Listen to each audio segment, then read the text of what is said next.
Hello नमस्कार दोस्तों, स्वागत है आप सभी का आर के 550 में। दोस्तों आज हम रीजनिंग का अगला पार्ट देखने वाले हैं। इसमें मैं श्रृंखला को पूरा करने संबंधी प्रश्न, आपको कैलेंडर से संबंधित प्रश्न और जो आकृतियों से संबंधित प्रश्न हैं इनके बारे में बताऊंगा, और जो भी और मिक्स क्वेश्चंस आपके साथ शेयर करने वाला हूं। यानी रीजनिंग का एक पूरा प्रैक्टिस सेट है जो आपके एसएससी जीडी, यूपी पुलिस और यूपी डबल एससी जिस जिस भी एग्जाम में रीजनिंग पूछी जाती है उन सब के लिए आपका बहुत ज़्यादा इंपॉर्टेंट होने वाला है ये वीडियो है। वीडियो अंत तक जरूर देखिएगा। अगर समझ में आए तो इसे लाइक शेयर और सब्सक्राइब जरूर करना। अगर आप मेरे चैनल के सभी वीडियोज के लिंक पाना चाहते हैं तो चैनल को सब्सक्राइब करना मत भूलिएगा। चलिए पहला प्रश्न देखते हैं। पहला प्रश्न है, जिस प्रकार से रंगमंच का संबंध मनोरंजन से है उसी प्रकार से मंदिर का संबंध किससे होगा। एनालॉजी का दोस्तों ये प्रश्न है। ये प्रश्न इस तरीके के बहुत पूछे जाते हैं। जैसा कि संबंध रंगमंच का मनोरंजन से है उसी प्रकार का मंदिर का संबंध किससे होगा, ये बताना है। तो जैसे रंगमंच पे मनोरंजन होता है वैसे ही मंदिरों में पूजा होती है। तो ऑप्शन नंबर इसका जो डी है ये सही उत्तर हो जाएगा। ऑप्शन नंबर डी बिल्कुल सही उत्तर होगा इसका, पूजा। अगला प्रश्न है प्रश्न नंबर 2, श्रृंखला को पूरा करें। श्रृंखला को पूरा करें, इसमें देखिए 4, 9, 20, 44 ये इस तरीके से आ रहा है। तो इसको हम सबसे पहले यहाँ पर लिख लेते हैं 4, 9, 20 और 44। आगे है क्वेश्चन मार्क। अब देखिए 4 से 9 तक जाने के लिए हमें क्या करना पड़ा है, +5 करना पड़ा है। और 9 से 20 तक जाने के लिए हमें क्या करना पड़ा है, +11 करना पड़ा है। और 20 से 44 तक जाने के लिए हमें क्या करना पड़ा है, +24 करना पड़ा है। अब ऐसे ही देखिए यहाँ पर क्या आएगा हमें अभी नहीं पता चला है। 44 से आगे हमें क्वेश्चन मार्क पे जाना है। अब हम सबसे पहले यहाँ पर देखते हैं। अब देखिए 5 में कितने प्लस हुए हैं, +6। उसके बाद में 11 से 24 के बीच में कितने प्लस हुए हैं, आप 11 से 24 के बीच में आपके कितने प्लस हो गए हैं दोस्तों, यहाँ पे आपके हो गए हैं। इसको करने के लिए ऐसे नहीं होगा। इसको करने के लिए आप यहाँ पर क्या करेंगे, 5 में 2 से गुणा करेंगे और +1 कर देंगे। 5 दूनी 10 +1 11 हो जाएगा। इसी तरीके से 11 में 2 से गुणा करेंगे और 2 प्लस कर देंगे तो 11 दूना 22 +2 24 हो जाएगा। अब ऐसे ही यहाँ पर हम करेंगे। ऐसे ही 24 में 2 से गुणा करेंगे, यानी 24 में 2 से गुणा करेंगे और +3 कर देंगे तो 24 दूना 48, 24 दूना 48 +3 51 हो जाएगा।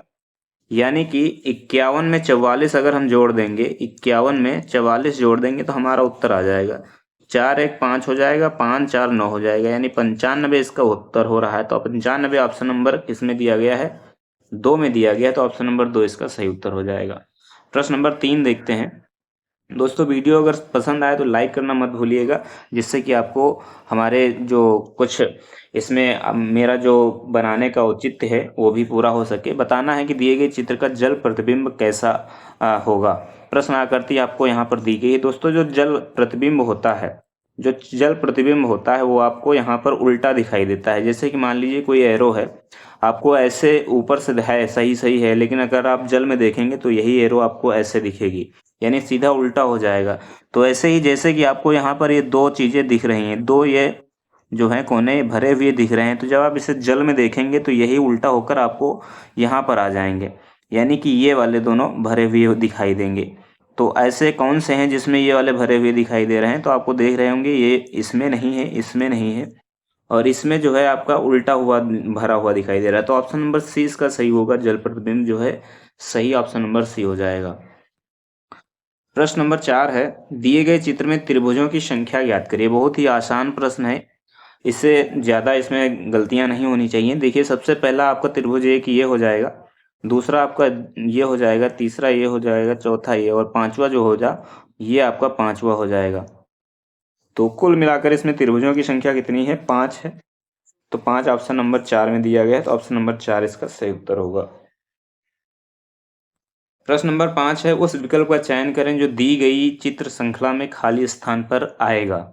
कौन सा इसमें जो है क्वेश्चन मार्क के स्थान पर आएगा ये बताना। आप यहाँ पर देखेंगे दोस्तों, इसमें जो श्रृंखला बनी हुई है, इसमें जो ट्रिक लगी हुई है, क्या लगी हुई होगी, इसमें देखेंगे डॉट कितने हैं, 1 2 3 4 5 6 7 और एक 8।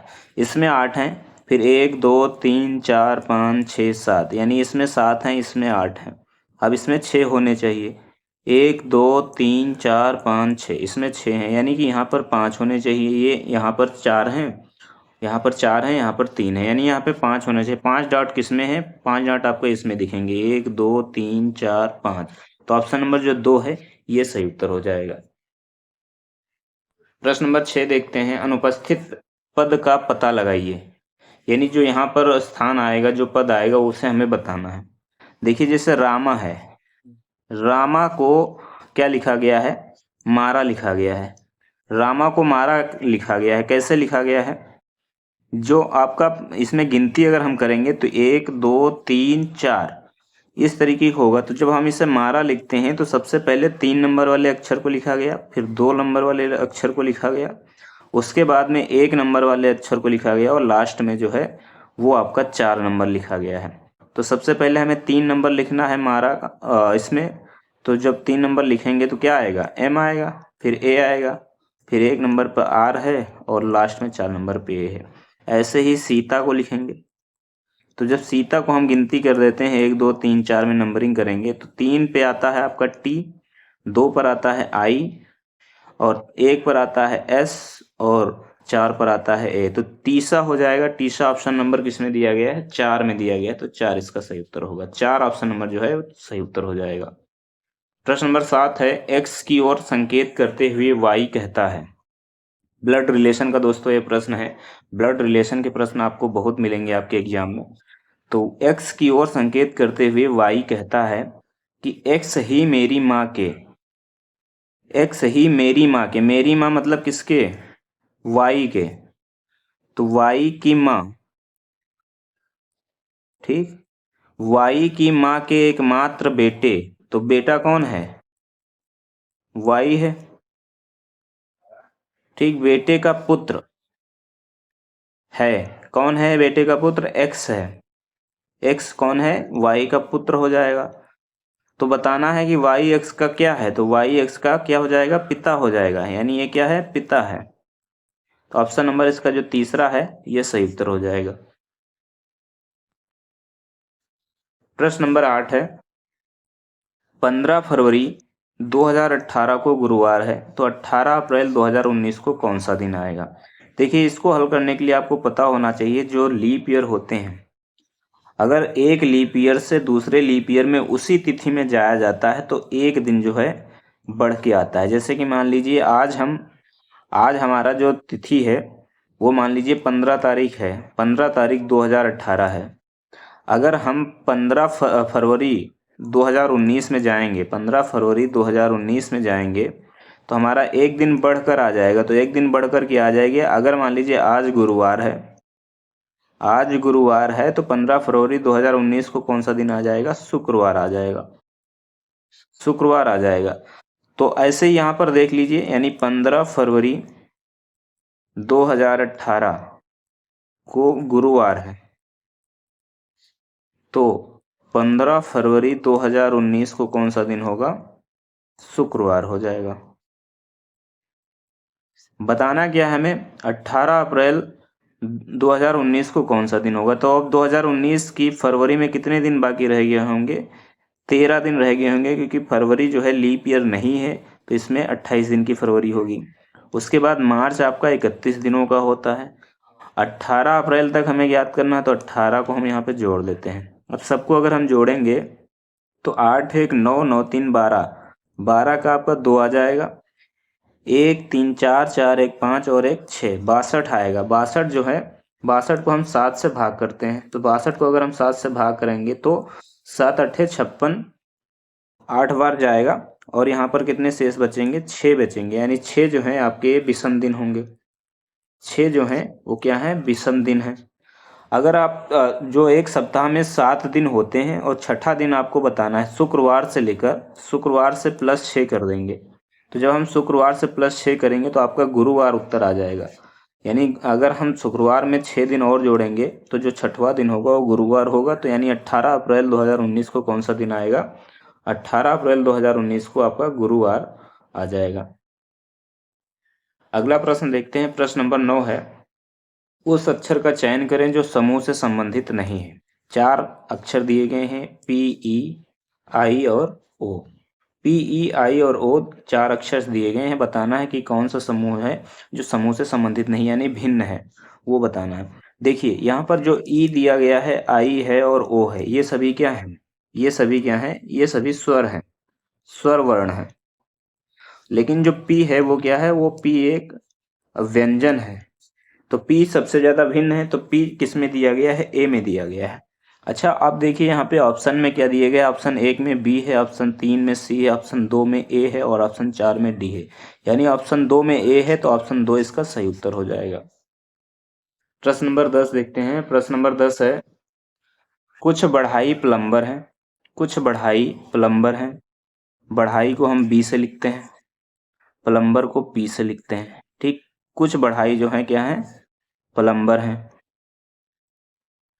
अब कुछ प्लम्बर जो हैं दिहाड़ी मजदूर हैं, दिहाड़ी मजदूर को हम डी से लिखते हैं, ठीक। दिहाड़ी मजदूर हैं। निष्कर्ष क्या निकला है? कुछ प्लम्बर बढ़ाई हैं, तो कुछ प्लम्बर जो हैं बढ़ाई हैं, ये प्लम्बर का है। तो यहाँ पर आप देख सकते हैं कुछ प्लम्बर जो हैं वो बढ़ाई हैं, यानी पहला सही है। कुछ दिहाड़ी मजदूर प्लम्बर हैं, तो कुछ दिहाड़ी मजदूर भी जो हैं वो प्लम्बर भी हैं, तो ये दूसरा भी सही हो जाएगा, यानी पहला और दूसरा दोनों निष्कर्ष सही हैं। तो इसका सही उत्तर क्या हो जाएगा? 1 और 2 दोनों अनुसरण करते हैं निष्कर्ष, तो ऑप्शन नंबर 2 इसका सही उत्तर हो जाएगा। प्रश्न नंबर 11 है, पांच व्यक्ति पांच व्यक्ति पी, क्यू, आर, एस और टी किसी पंक्ति में खड़े हैं। पंक्ति के मध्य में कौन है ये बताना है, यानी पंक्ति के मध्य में कौन है ये बताना है। अब देखिए कथन क्या दिया गया है? टी के बाईं ओर क्यों है? टी मान लीजिए यहाँ पर है और इसके बाईं ओर कौन है? क्यों है। पी और टी के मध्य में एस है, यहाँ पे मान लीजिए पी है और ये टी है, इसके बीच में कौन हो गया? एस हो गया। कथन दो ही दिए गए हैं। अब आप यहाँ पर देख सकते हैं आपके ऑप्शंस आ गए। अब बची 5 इसमें लोग हैं, लेकिन पांचवा आर है। आर के विषय में कहीं पे भी नहीं बताया गया है कि आर की स्थिति क्या है। आर की स्थिति क्या है कहीं भी नहीं बताया गया। तो आर आर यहाँ पर भी हो सकता है, आर यहाँ पर भी हो सकता है। तो जब तक आर की स्थिति नहीं पता चलेगी तब तक हम नहीं बता सकते हैं कि बीच में कौन आएगा, यानी मध्य में कौन आएगा। तो इस तरीके से जो कथन 1 है और कथन 2 है, इन दोनों से ज्ञात नहीं किया जा सकता है। तो इसका उत्तर क्या आ जाएगा? इसका उत्तर आएगा ऑप्शन नंबर 4। ना तो कथन 1 और ना ही कथन 2 ऊपर के प्रश्न को उत्तर देने के लिए सक्षम है। यानी प्रश्न नंबर इसका जो सही उत्तर हो जाएगा ऑप्शन नंबर 4 होगा। ना तो कथन 1 और ना ही कथन 2 ऊपर के प्रश्न का उत्तर देने में सक्षम है। अगला प्रश्न देखते हैं। प्रश्न नंबर 12 है, जिस प्रकार से घोड़े का संबंध टट्टू यानी पोनी से है, उसी प्रकार से तितली का संबंध किससे होगा? यानी जैसे घोड़े के बच्चे को टट्टू कहा जाता है, तो तितली के बच्चे को क्या कहा जाएगा? तो इसका इसका सही उत्तर हो जाएगा केटरपिलर। केटरपिलर कहा जाता है तितली के बच्चे को। प्रश्न नंबर 13 है, वर्ष 2020 का कैलेंडर कौन से वर्ष के समान होगा? वर्ष 2020 का कैलेंडर कौन से वर्ष के समान होगा? दोस्तों इसमें एक ट्रिक याद रखनी होती है। यदि आप किसी वर्ष को 4 से डिवाइड करते हैं, 4 से डिवाइड करने पर यदि शेष 1 आता है तो इसको हम इसमें 6 प्लस करते हैं वर्ष में। यदि शेष 2 या 3 आता है तो इसमें हम 11 प्लस करते हैं, और यदि शेष 0 आता है तो इसमें हम 28 प्लस कर देते हैं। किसमें?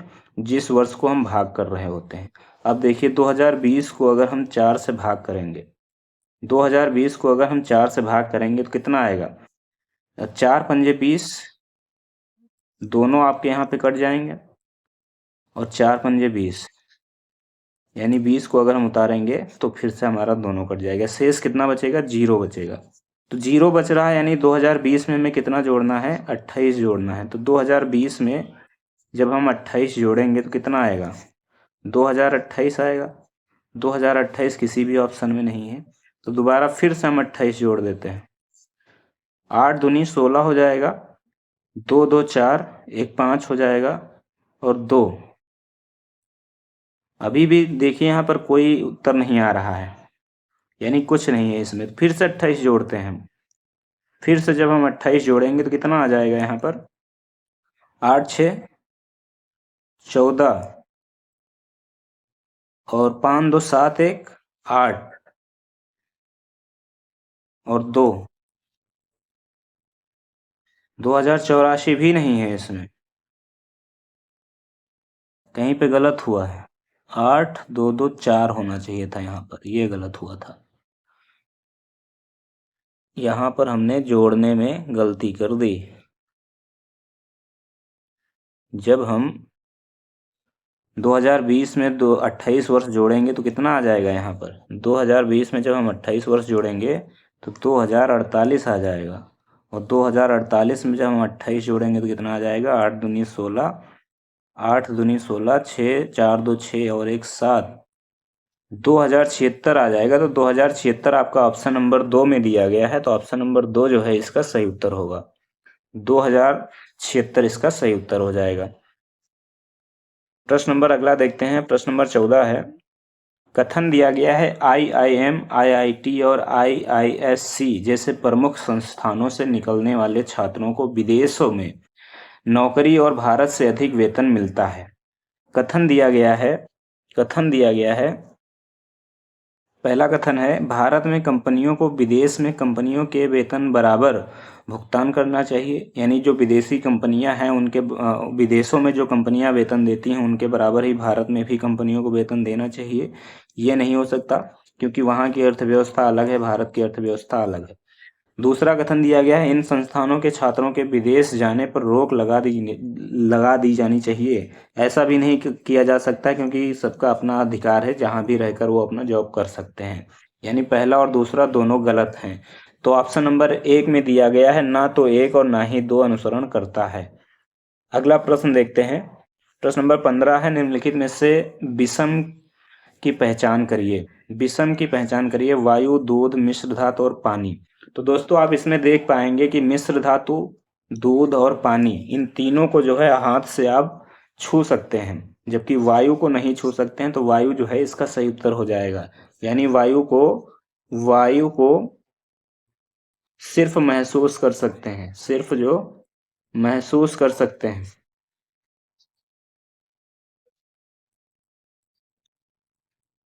तो इसका सही उत्तर हो जाएगा वायु। प्रश्न नंबर 16 है, तर्क दिया गया है, भीषण शीतलहर के चलते सरकार ने तत्काल प्रभाव से सभी विद्यालयों को 1 सप्ताह तक बंद रखने का आदेश दिया है। अनुमान क्या लगाया जा रहा है? अनुमान लगाया जा रहा है, पहला है, शीतलहर 1 सप्ताह तक जारी रह सकती है। जब सरकार ने 1 सप्ताह तक बंद किए हैं विद्यालय, तो हो सकता है कि शीतलहर 1 सप्ताह तक जारी रहे। यानी पहला जो है ये सही है। दूसरा है, चिंतित माता पिता अपने बच्चों को 1 सप्ताह के बाद भी स्कूल शायद नहीं भेजेंगे। तो ये हम नहीं कह सकते हैं कि वो लोग भेजेंगे या नहीं भेजेंगे। पहला सही है, दूसरा गलत है। यानी कि जो कथन अनुमान 1 है वो अनुसरण करता है। तो ऑप्शन नंबर 3 में दिया गया है, केवल अनुमान 1 निहित है। तो दोस्तों ये थे हमारे आज के प्रश्न। उम्मीद है आपको हमारे प्रश्न जो है पसंद आए होंगे। अगर पसंद आए तो वीडियो को लाइक करिएगा। अगर वीडियो अच्छा लगा तो कमेंट करके बताइएगा आपको वीडियो कैसा लगा। दोस्तों अगर आप हमारे चैनल पर अभी नए हैं तो सब्सक्राइब करना बिल्कुल मत भूलना। आप सब्सक्राइब करेंगे तो आपको मेरे चैनल पे जितने भी वीडियो होंगे उनका नोटिफिकेशन आपको मिलता रहेगा। दोस्तों धन्यवाद। जय हिंद, जय भारत।